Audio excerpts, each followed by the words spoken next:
पूजनीय माता और बंधुओं, अब एक भजन होगा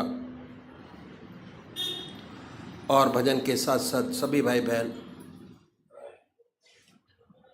अपने अपने इष्ट को याद करेंगे, ध्यान करेंगे उनका। हमारा रास्ता ध्यान योग, ध्यान योग का है और ध्यान को कैसे अपनी ज़िंदगी में जोड़ते हैं ये जानना बहुत ज़रूरी है। कैसे जुड़ेंगे, कैसे बढ़ेंगे इस रास्ते के अंदर, कैसे अपने जीवन को सफल बनाएंगे, बहुत ज़रूरी है जानना। सबसे बड़ी बात यह है कि हमारा देश जो है आध्यात्मिक देश है और हमारे देश में 99% लोग ऐसे हैं जो परमात्मा को मानते हैं और अपने किसी न किसी ढंग से परमात्मा का पूजा करते हैं। तरीके अलग अलग हैं। 33 करोड़ देवी देवता हैं और हर 20 किलोमीटर पर भाषा बदल जाती है और परमात्मा का स्वरूप बदल जाता है।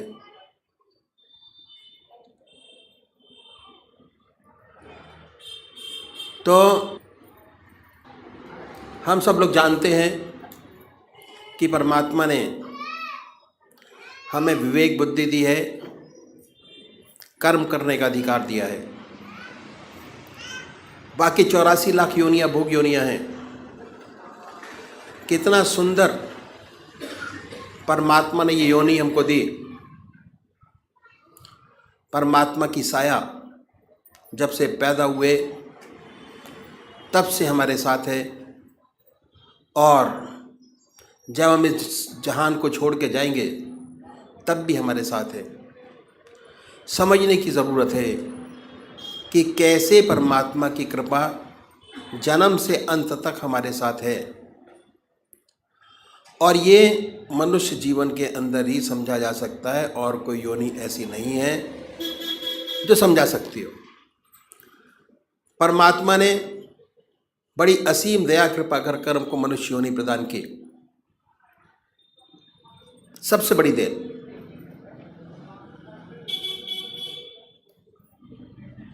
और हमारे सामने हमारे कर्म जो हम पहले जन्म में करके आए, कितने जन्मों के सत्कर्म हैं हमारी आत्मा के साथ, वो ये प्रदर्शित करता है कि हमको परमात्मा ने फ्री कर दिया। बिल्कुल सब कुछ किया जा सकता है और जो आज कर रहे हैं उसका फल भोग आगे प्राप्त करेंगे। तो इसलिए जिस कर्म को पहले करके आए, अगर उसी कर्म को बढ़ाएंगे हमारा जीवन बड़ा सुंदर, और ये जीवन क्या अगले जो जीवन होंगे वो भी बड़ी सुंदर और सुखद पूर्ण व्यतीत होंगे। ये तो हो गए, present will be very good. तो सबसे पहले हमको क्या करना है, हम मंदिर जाते हैं, भजन करते हैं, कीर्तन करते हैं, आरती करते हैं। ये पहले तरीके की पूजा है, फर्स्ट स्टेप ऑफ पूजा। मंदिर जाना, भगवान जी को जल चढ़ाना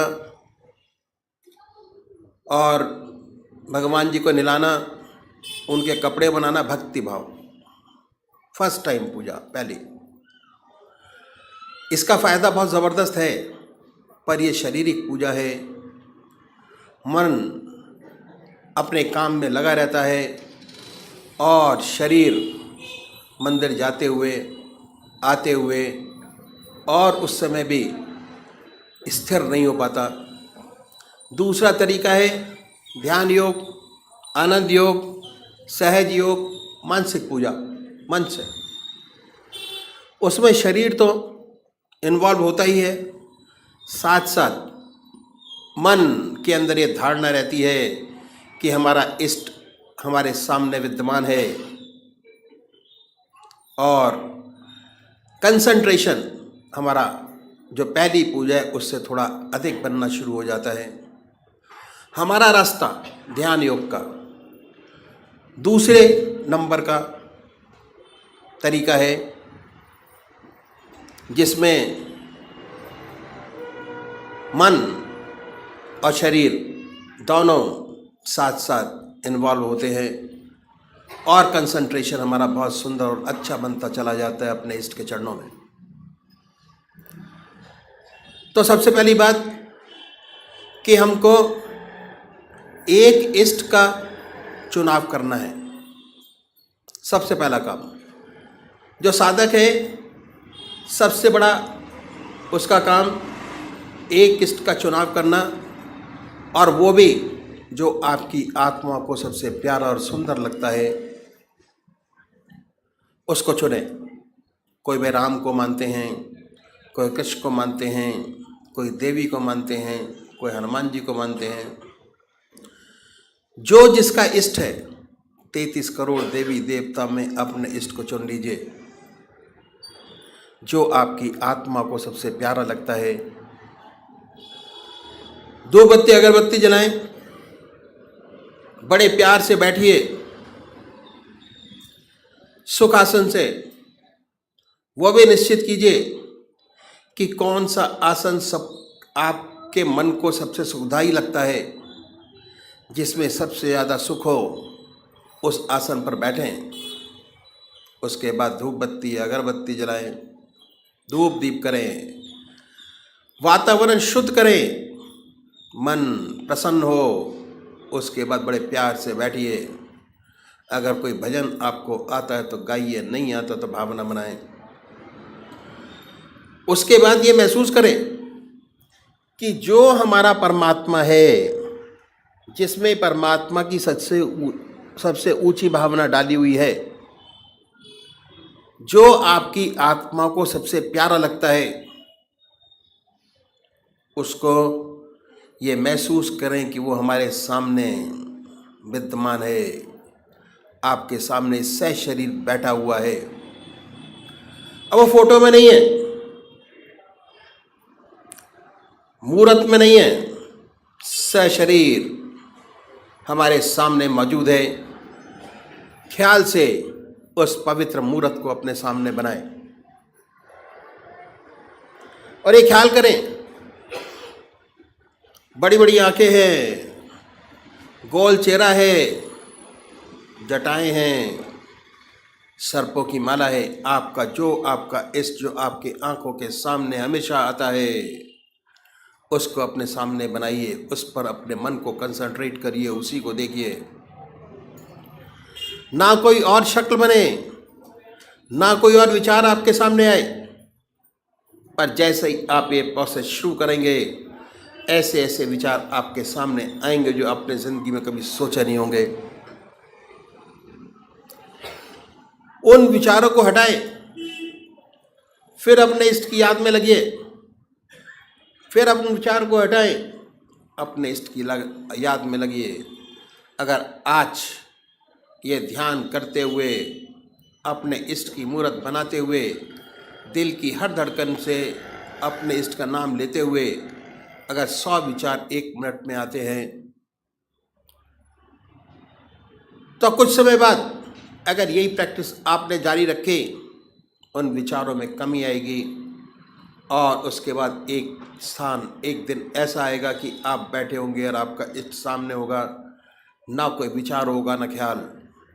उसमें ऐसे तल्लीन होंगे, ऐसे खोए होंगे, कितनी मन को शांति मिलेगी, जितना मन पर भार होगा वो हल्का होगा,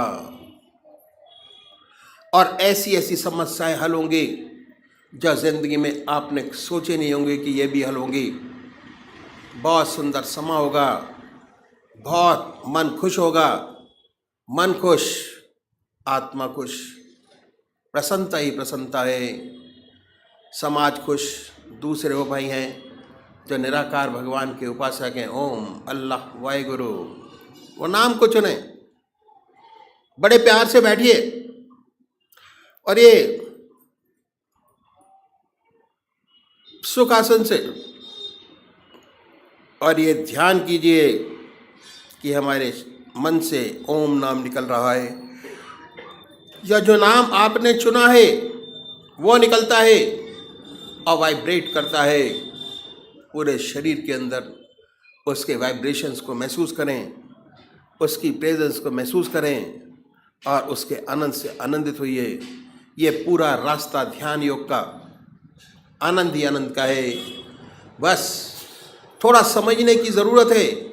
जैसे जैसे चीज़ें आपको समझ आती चली जाएंगी वैसे आपका मन, हमारे शरीर के अंदर आनंद, चैतन्यता, खुशी हमारे मन के अंदर ही, हमारी आत्मा में है। जैसे जैसे उसकी पहचान होती चली जाएगी, उसके नज़दीक होते चले जाएंगे, आप आनंदित रहेंगे और सुंदर काम होगा, समाज की बेहतरी होगी और बड़ी सुंदर अवस्था आपकी होगी। तो अभी एक भजन होगा और भजन के साथ साथ सभी भाई बहन अपने अपने इष्ट का ध्यान करेंगे। ध्यान मूलम गुरुर्मूर्ति,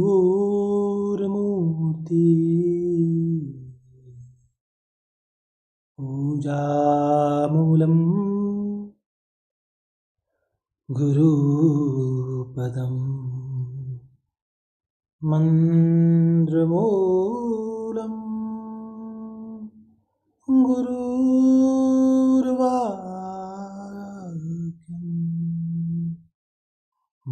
मोक्षमूलम गुरु कृपा। अब सौंप दिया जीवन का सब भार तुम्हारे हाथों में है, जीत तुम्हारे हाथों में है, हार तुम्हारे हाथों में।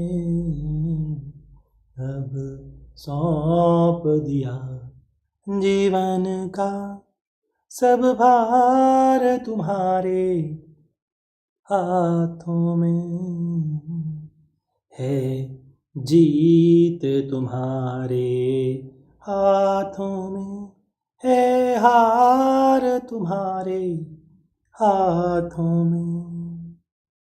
मेरा निश्चय है एक यही, एक बार तुझे पा जाऊं मैं। मेरा निश्चय है एक यही, एक बार तुझे पा जाऊं मैं। अर्पण कर दूं जगत भर का, अर्पण कर दूं जगत भर का सब प्यार तुम्हारे हाथों में है, जीत तुम्हारे हाथों में है, हार तुम्हारे हाथों में। या तो मैं जग से दूर रहूं और जग में रहूं तो ऐसे रहूं, या तो मैं जग से दूर रहूं और जग में रहूं तो ऐसे रहूं। इस पार तुम्हारे हाथों में, उस पार तुम्हारे हाथों में। अब सौंप दिया जीवन का सब भार तुम्हारे हाथों में। जब जब संसार का बंदी बन दरबार तेरे हाँ, जब जब संसार का बंदी बन दरबार में तेरे आऊं मैं, हो मेरे पापों का निर्णय, हो मेरे पापों का निर्णय, सरकार तुम्हारे हाथों में है, जीत तुम्हारे हाथों में है, हार तुम्हारे हाथों में।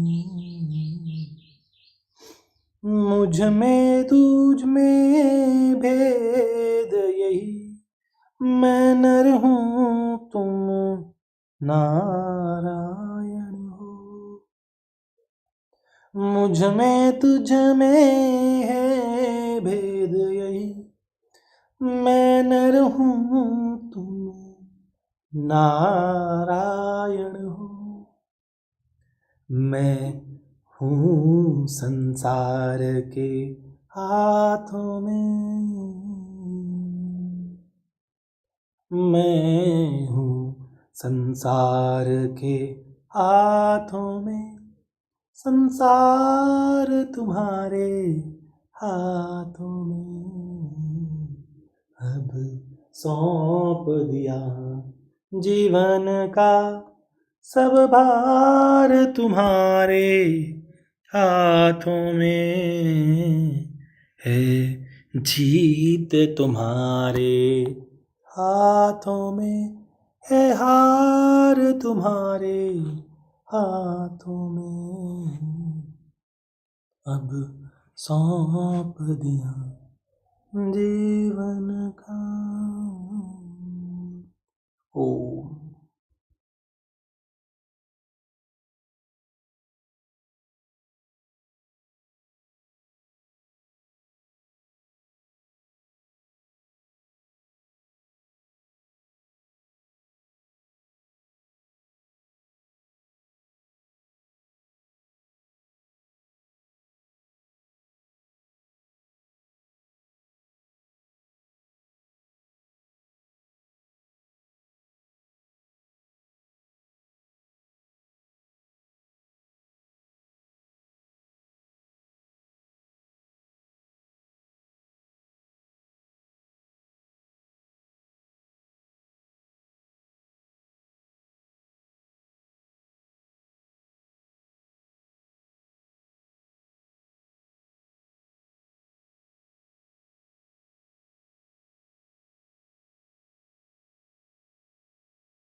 श्री गुरुवे नमः।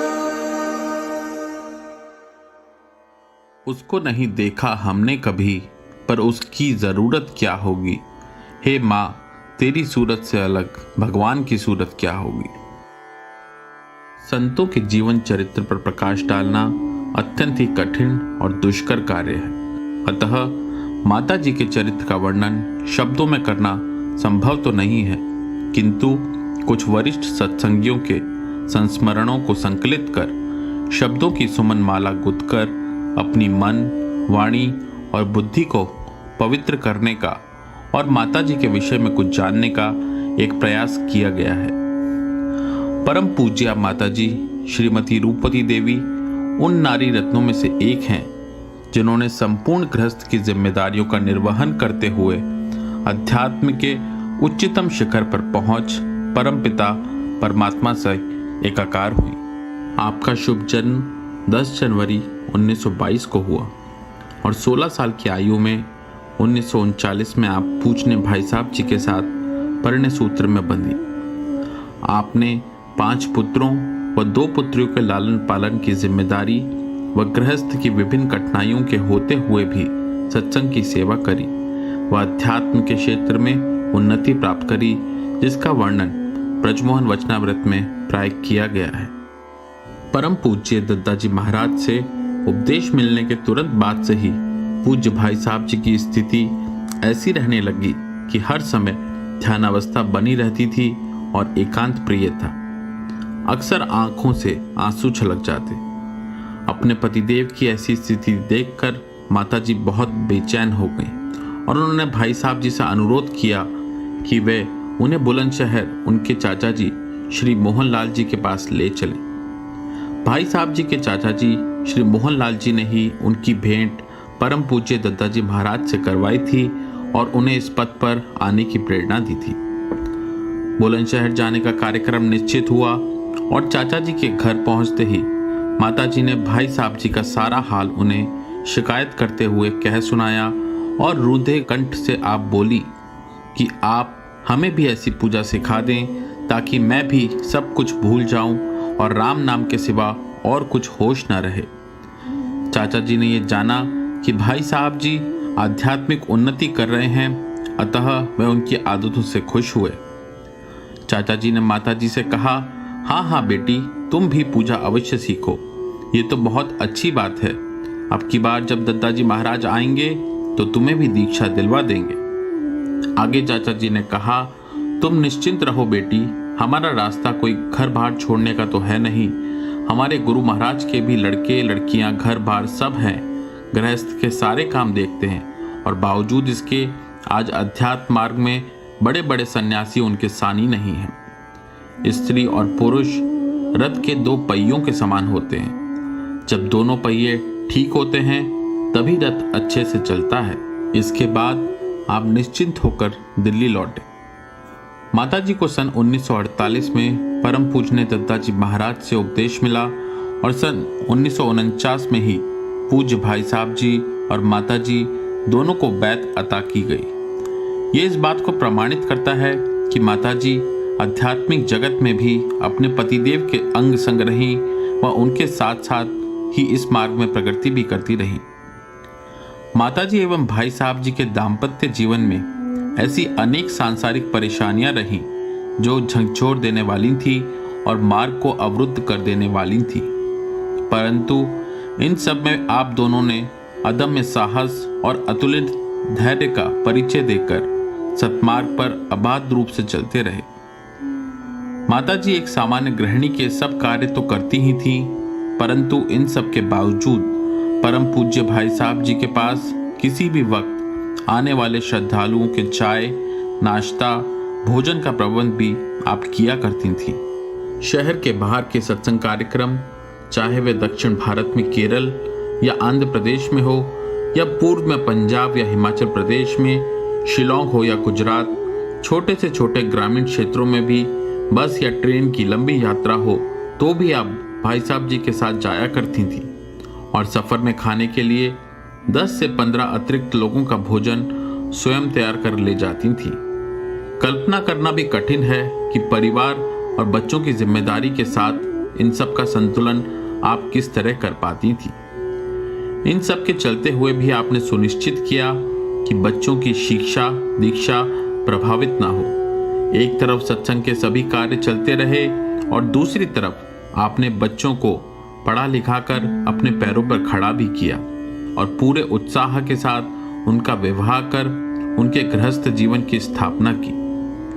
माता जी की आत्मीयता और ममता ऐसी थी कि जो भी सत्संगी आपके निवास सीसी कॉलोनी में आते उन्हें बिना कुछ खिलाए पिलाए वे नहीं भेजती थी। ये परिपाटी आज भी हमारे गुरु परिवार में वैसी ही बरकरार है। माता जी के द्वारा बनाया गया भोजन कोई मामूली चीज नहीं होता था। इसके साथ साथ भक्तों को पता नहीं क्या क्या मिल जाता था। ये गूढ़ बातें हैं जो बस आप जानती थी या जो लाभान्वित होते थे वे जानते थे। कितनी सेवा भावना आप में थी ये बस वो जानते हैं जिन्हें आपका सानिध्य प्राप्त हुआ। खाना उन दिनों अंगीठी पर बनता था। झूठे बर्तन भी स्वयं ही राख से साफ किया करती थी। एक बार की बात है, रविवार का दिन था। सत्संग के पश्चात एक सत्संगी भाई जो कि बाहर से पधारे थे संकोचवश सबके साथ भोजन नहीं किया। सबके भोजन के उपरांत जब माता जी ने अपने भोजन के लिए थाली लगाई तो उन्होंने वहां उपस्थित एक भाई से कहा कि नीचे पूछाएं कोई खाना खाने के लिए बाकी तो नहीं रह गया।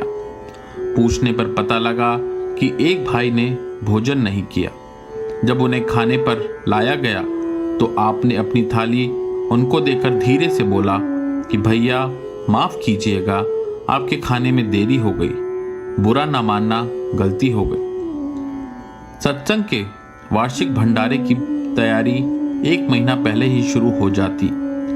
पूज्य माता जी सभी देवियों के साथ मिलकर सबके चाय व खाने का प्रबंध किया करती थी।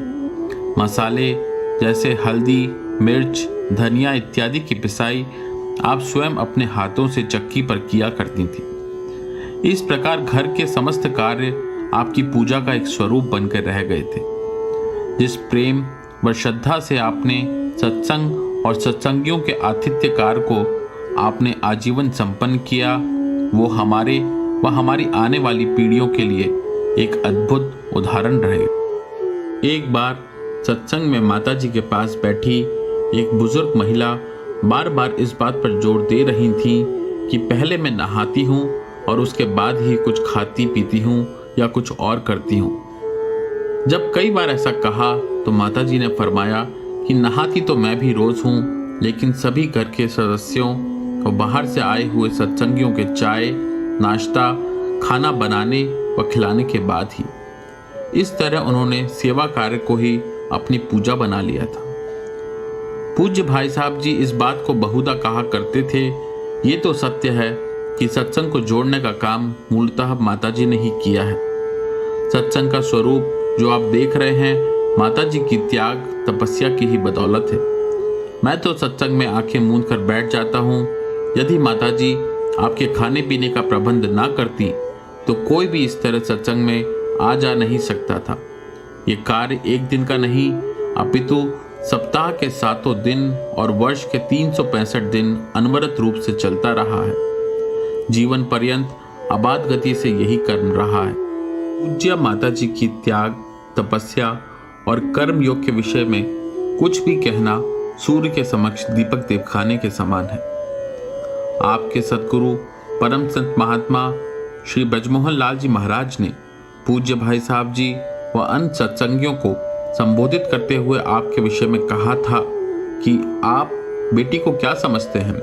इन्होंने जाने अनजाने में अध्यात्म की वो स्थिति प्राप्त कर ली है जो बड़े से बड़े योगियों को भी दुर्लभ है। हाँ, इनके जुबान नहीं है। माता जी बहुत कम बोला करती थी। आप बोलती बहुत कम थी, लेकिन आपकी वाणी में ऐसा ओज एवं तेज था जो सीधा हृदय को छू लेता था।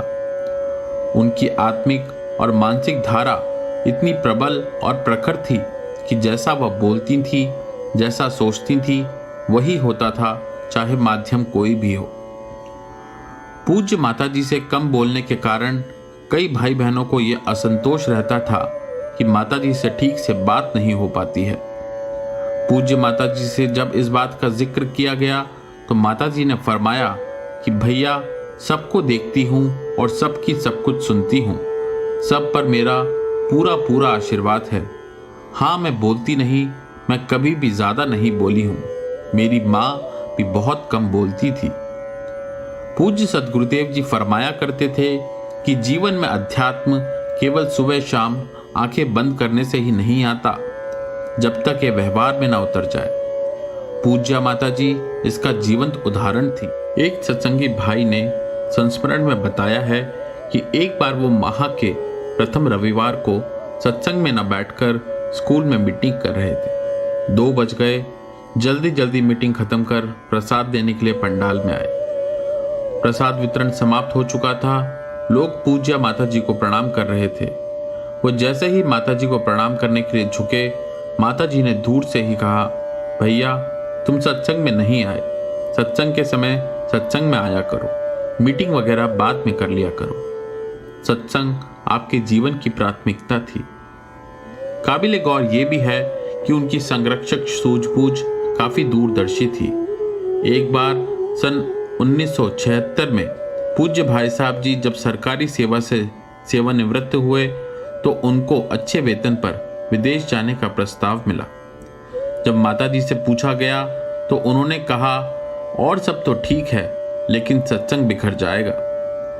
पूज्य भाई साहब जी को यह सुनकर बहुत हर्ष हुआ और वो बोले कि मैं भी यही चाहता था, बस तुम्हारे मुंह से सुनना चाहता था। परम पूज्य भाई साहब जी कहा करते थे कि गृहस्थ आश्रम में पति व पत्नी गाड़ी के 2 पहियों के समान। अगर दोनों पहिए ठीक प्रकार चलते हैं तो जीवन का हर पहलू सुंदर और सुगठित बनता चला जाता है। आज परम पूज्य भाई साहब जी व पूज्य माता जी के सम्मिलित और अनवरत प्रयासों के चलते ही अखिल भारतीय संतमत सत्संग का ये स्वरूप दृष्टिगोचर हो रहा है। पूज्यपाद सुरेश भैया जी के शब्दों में माता जी के व्यक्तित्व का निर्माण 3 प्रमुख उपदानों सेवा, त्याग और समर्पण से हुआ है, जो कि उनका जीवन दर्शन बनकर रह गया था। वस्तुतः वह सेवा, त्याग और समर्पण की साक्षात प्रतिरूप थी।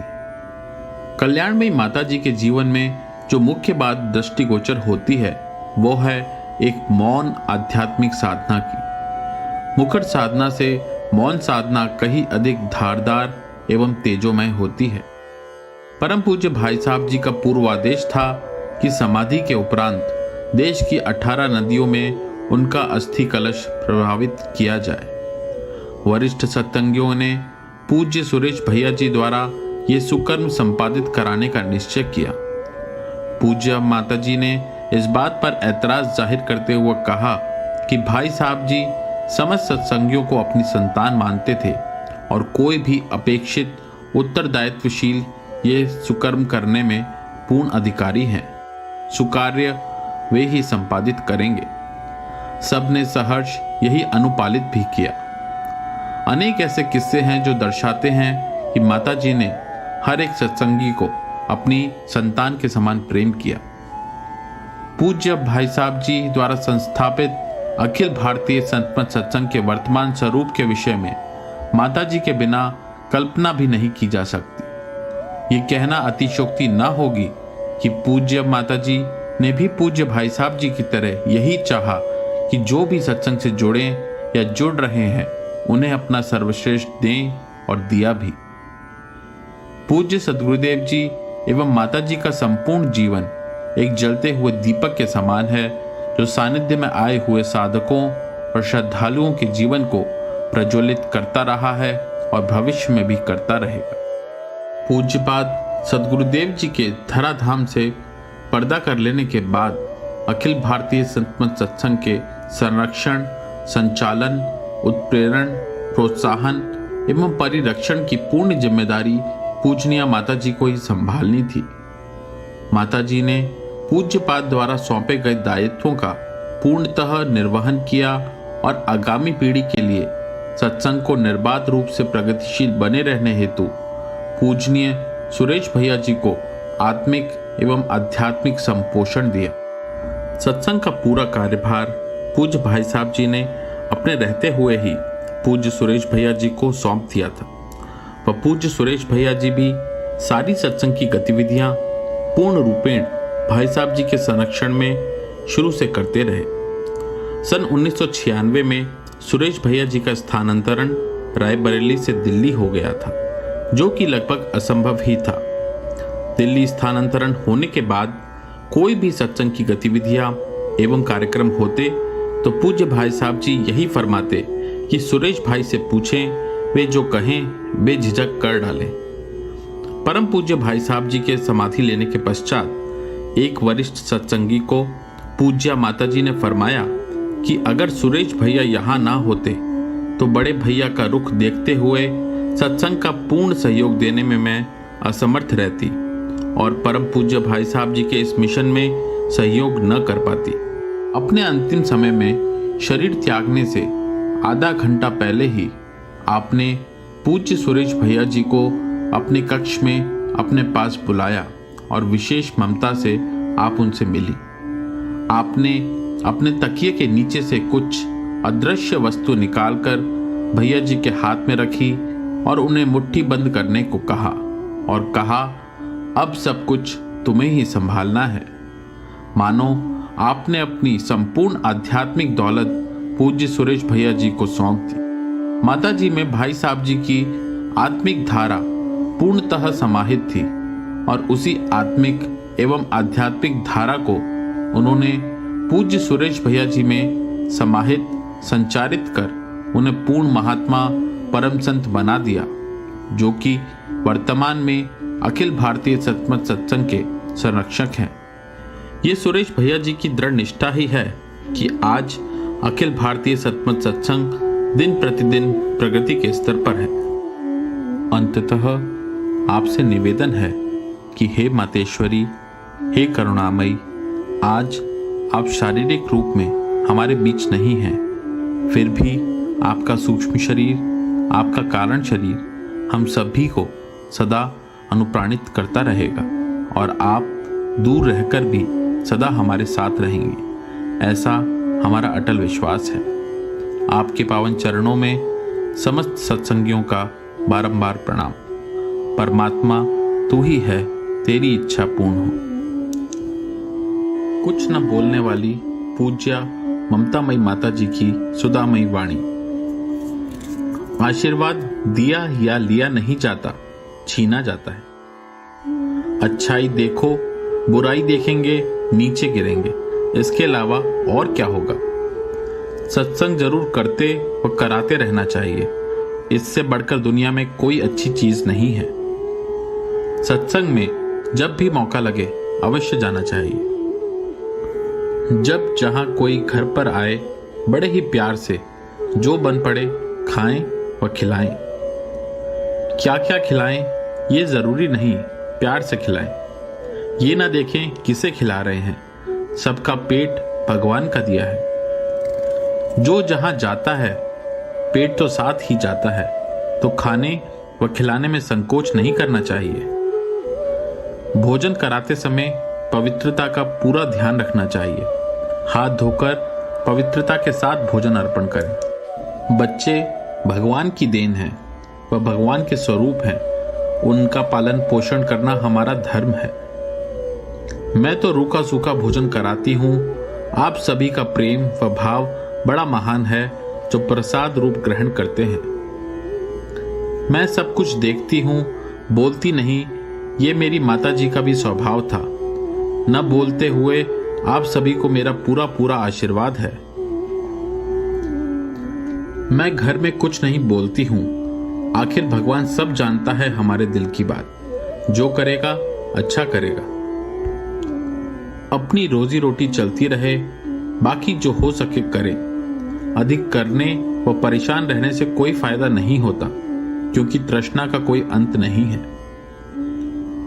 सत्संग में जुड़ना व जुड़े रहना एक बात है, और जुड़कर सत्संग का ही होकर रह जाना सबसे बड़ी चीज है।